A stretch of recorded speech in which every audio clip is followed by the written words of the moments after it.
Hello and welcome to another edition of The Journey. You know, as we move into 2024, I can't believe it's February already, but more and more people have been asking, well, what do you think is going to happen with the economy, with the election, all those different things? And the truth is, I don't know. And I think anybody who tells you they know is not giving you the full truth. And I've said that 1,000 times, but I guess now I've said it 1,001. Um, what I wanted to show you today is just a little chart talking about presidential elections. And I know this year might not be a typical presidential election, but just to kind of go through what the average election looks like and what we might expect in an election year. And this chart doesn't look all that different than the midterm election chart that I showed 2 years ago in 2022. But the thing the market doesn't like the most is uncertainty. And if we look at the S&P 500 since 1932, stocks have averaged roughly 11% in the 12 months following the conclusion of the primaries.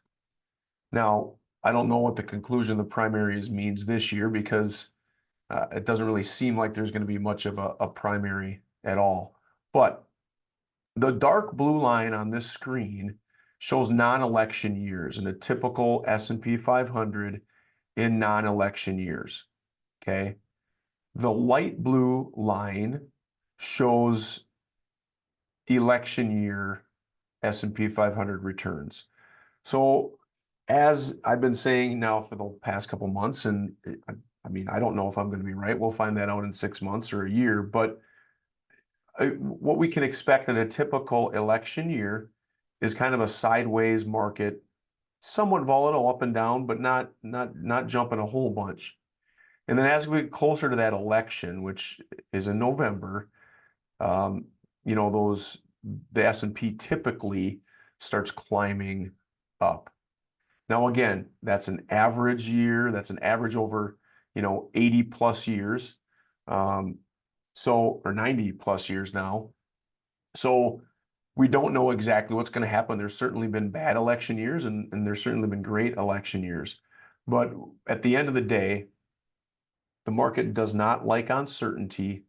As we get closer to that date and we know who's going to be president, typically the certainty becomes more clear and we kind of know what we should expect. So that's not a great answer. I think, hopefully you learned a couple things about election years. And at the end of the day, if you're investing in the market, hopefully you're looking to invest for the long term. And typically long term, we say 5, 10 or more years. So one election does not make or break your portfolio, typically. If you are close to needing some money, I wouldn't put all of it in the market. Right now, savings and CDs are paying a decent rate. So if you think you might need some money in the next year or two, certainly not a bad idea to shore some up, keep it liquid, keep it accessible, but continue to let the rest of it grow for the long term if that's your goal. Hope you learned a couple things. If you have any questions, please reach out and have a great month.